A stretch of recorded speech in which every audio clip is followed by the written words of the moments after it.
the second highest official of the land, the number one official from Mindanao, the Honorable Mayor, now Vice President Inday Sara Duterte.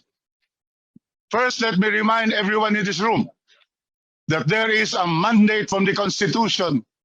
The Constitution provides, Article 2, Declaration of Principles and State Policies, Section 17, the state shall give priority to education. Under Article 14 of the Constitution on Education, the state shall promote quality education in all levels, especially basic education. And with that, Madam Chair, we are going to therefore exercise the power of the purse.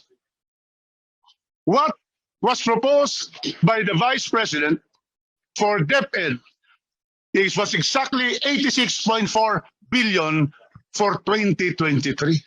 To be able for us to catch up with all the backlog in the construction of new classrooms and the repair of classrooms. And that is why 86.4, how much was given? Only 5.9 billion. Now, how can we able? I carry the voice of all the representatives present here. Zero. Cagayan de Oro is zero. And Cagayan de Oro, as stated by Governor Bambi Mano, Congressman now, is the center of Northern Mindanao and is burgeoning, according to our outstanding regional director, Art Bayokot. Here is the request for 2023. I am in touch with him. And that is why, how many classrooms? This will just really be going to the red, the one that is tag red, really requirements. Only 169 classroom, pero zero. Yan.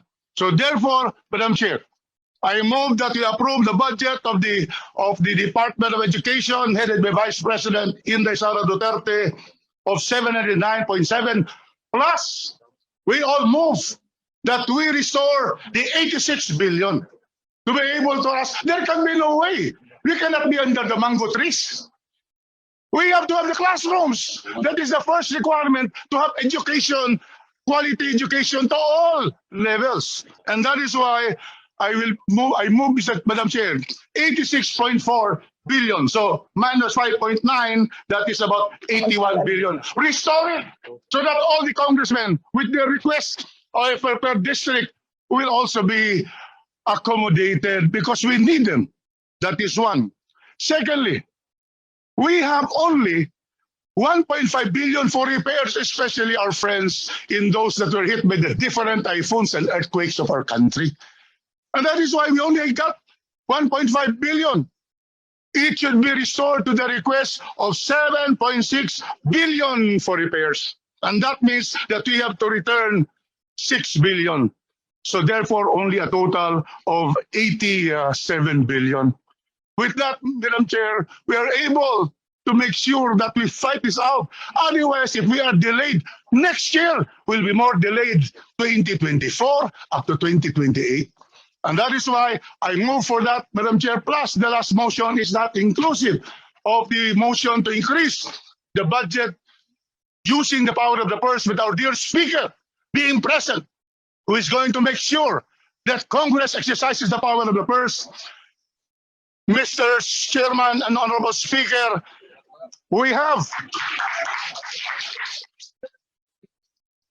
the other matter, Mr. Speaker, Chairman and Secretary, the shortage of teachers. Now we will have the classrooms, 87 billion. The problem is no teachers.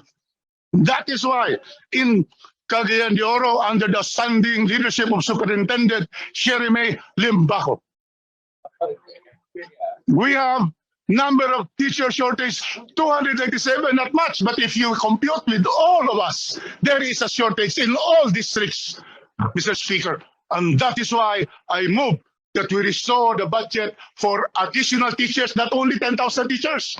We have to put in what is needed for 2023. With that motion, Mr. Chairman, I therefore ask my colleagues, let us now unite together, have that force, the power of the pulse of the purse, and therefore move for the additional budget for the Department of Education. That is why my motion, Mr. Chairman. Unanimous second to motion. Unanimous second motion, Madam Speaker. We heard you loud and clear, Representative Rodriguez. We take note of all of your motions and we shall consider them at appropriate time, sir. Madam Chair. Madam Secretary. Yes, Madam Chair, we would like to thank the Honorable Rufus Rodriguez for passionately expressing the sentiments of the Department of Education. Mahal ka po, sir, ng Department of Education. Matutuwa ka sapagkat meron na po ngayong mga spin. Pagka po sinubaybayin niyo po ang social media ngayon, meron ng demarcation line na tinatawag. So, demarcation line, ang ibig sabihin po ng demarcation line, yun na po ang naghihiwalay sa mga tao na die-hard fans ni Attorney Vic Rodriguez, na ang sabi nga po nila, ang sinasabi nila, ito si Attorney Vic Rodriguez, 6 na taon na kasama ng Pangulong Bongbong Marcos. Sa hirap at ginhawa, sa loob ng 6 na taon, hindi niya iniwanan ng Pangulong Bongbong Marcos. Dibigay na po natin sa kanya yon. Tama naman po yon, di po ba?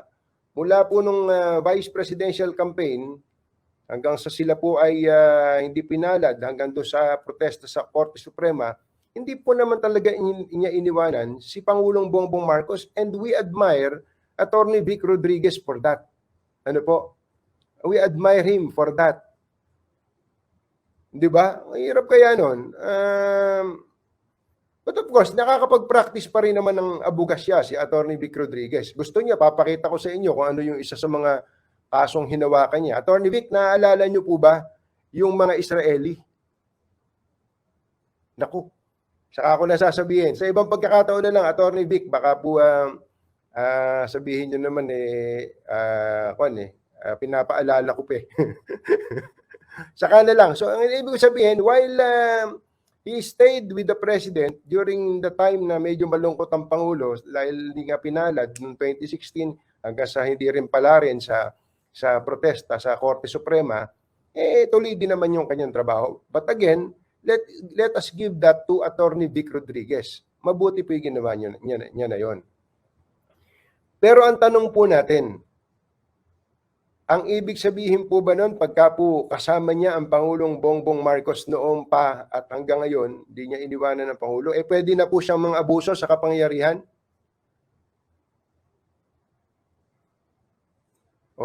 Pwede na po ba siyang magdesisyon ng wala sa hulog? Pwede ba niyang gamitin ng walang pakundangan ng pangalan ng Pangulong Bongbong Marcos? Hindi po naman siguro ganun ang ibig sabihin ng pagtitiwala, di po ba mga kababayan? Pagka binigyan ka ng tiwala, pagka binigyan ka ng pagtitiwala, gagamitin mo yun sa tama, di ba? Pero kung ang pagtitiwala ay medyo lumampas ka dun sa pagtitiwala na ibinigay sa iyo, maaari pong magkaroon talaga ng problema. So, ganun talaga yon. Doon po sa mga fans ni Attorney Vic Rodriguez, hi fans. Pinakita ni Pangulong Ferdinand Marcos Jr. ang kahalagahan ng pagkakaroon ng mahigpit na samahan ng Amerika at Pilipinas sa kanyang pagharap sa New York Stock Exchange na pinangunahan mismo ng Pangulo ng bansa. Inihayag ni President Marcos sinasabi nito na binuhay ng mga Pinoy o marami mga kumpanya mula sa Amerika ang siyang nagbigay malaking tulong sa ekonomiya ng Pilipinas. Nasa Amerika ngayon ang Pangulo para sa pagdalo nito sa 77th United Nations General Assembly kung saan umaasa siya na makausap ng personal si US President Joe Biden. Narito ating pakinggan si President Ferdinand Marcos Jr. Certainly, as we attempt to transform the economy, and I use the word transform because it is my belief that the way to bring our economies back to the level of activity that we enjoyed before the pandemic, we have to understand that the global economy has changed.